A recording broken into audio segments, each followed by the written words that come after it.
Selamat siang semuanya. Terima kasih atas kesempatannya. Perkenalkan, nama saya Sebastianus B. Kilirong, dan pada kesempatan ini saya akan menyampaikan hasil final exam saya yang berjudul pengembangan model digital pada rantai pasok cold chain. Topik ini saya angkat karena sistem cold chain atau rantai pasok dingin memiliki peran krusial dalam menjaga kualitas produk-produk sensitif seperti makanan, obat-obatan, vaksin. Dalam era logistik modern yang makin kompleks dan berbasis data, transformasi digital pada cold chain menjadi sangat penting untuk menjamin efisiensi, kecepatan, dan akurasi pengiriman. Di presentasi ini, saya akan mengulas bagaimana model digital yang saat ini sudah digunakan oleh perusahaan besar seperti Unilever dan Lineage. Lalu saya akan mengidentifikasi tantangan yang masih ada. Kemudian saya akan menawarkan sebuah usulan model pengembangan yang lebih terintegrasi dengan bantuan teknologi seperti IoT, cloud platform, dan digital twin. Mari kita mulai dengan melihat konteks dan tantangan yang ada dalam sistem rantai pasok dingin saat ini.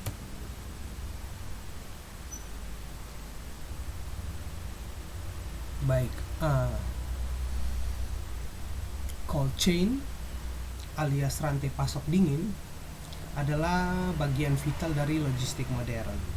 Kita bicara soal pengiriman makanan, vaksin, obat-obatan, pokoknya produk yang tidak boleh salah suhu. Dan perusahaan besar seperti Unilever, Lineage, American Code, mereka ini sudah menggunakan teknologi seperti AI untuk membantu proses ini. Tapi apakah itu cukup? Disinilah masalahnya. Tantangan integrasi data.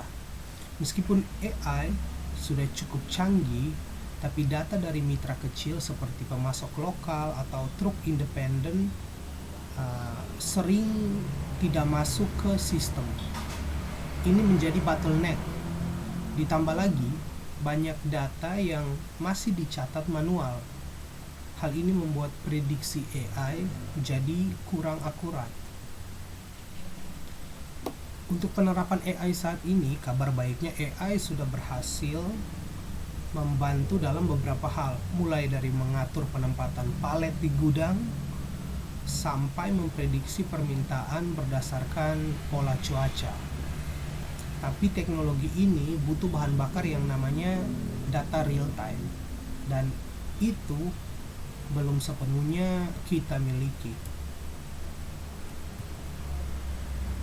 Usulan pengembangan model digital. Solusinya apa? Kita butuh sistem yang bisa melihat semuanya dari ujung ke ujung. Dan jawabannya adalah menggabungkan 3 teknologi: IoT, cloud platform, dan digital twin. Kita bahas satu persatu.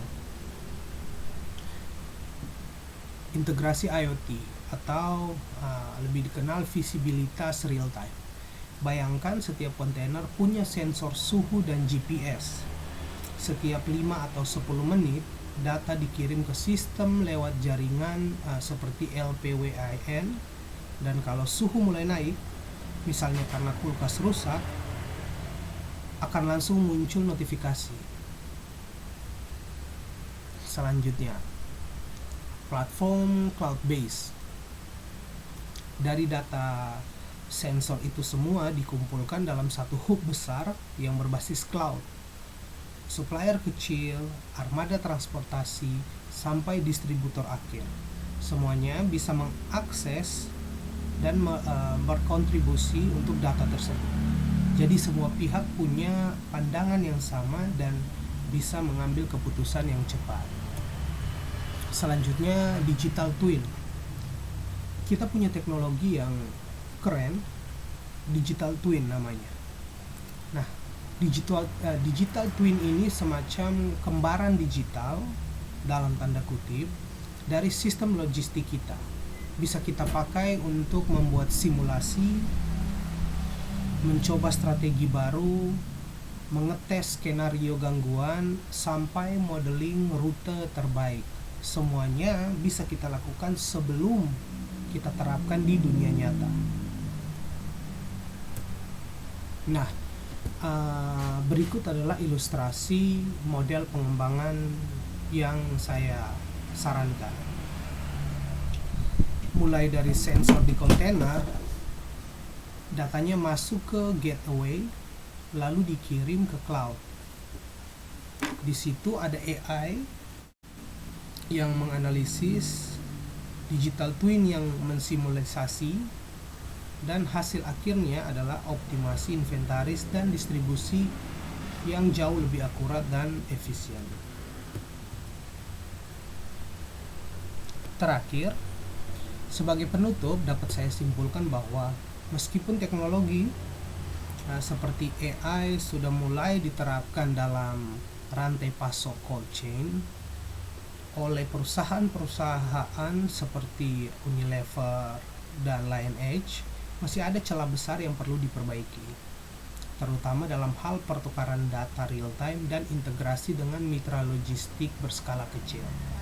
Melalui pengembangan model digital yang menghubungkan IoT untuk pelacakan suhu dan lokasi, cloud-based data sharing untuk kolaborasi terbuka, dan digital twin untuk simulasi dan pengambilan keputusan, kita bisa menciptakan sistem rantai pasok yang tidak hanya efisien, tapi juga adaptif dan tahan terhadap gangguan.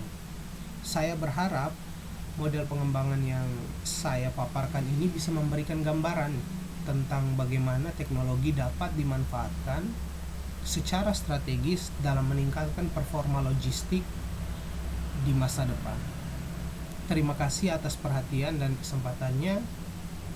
Sekian dari saya.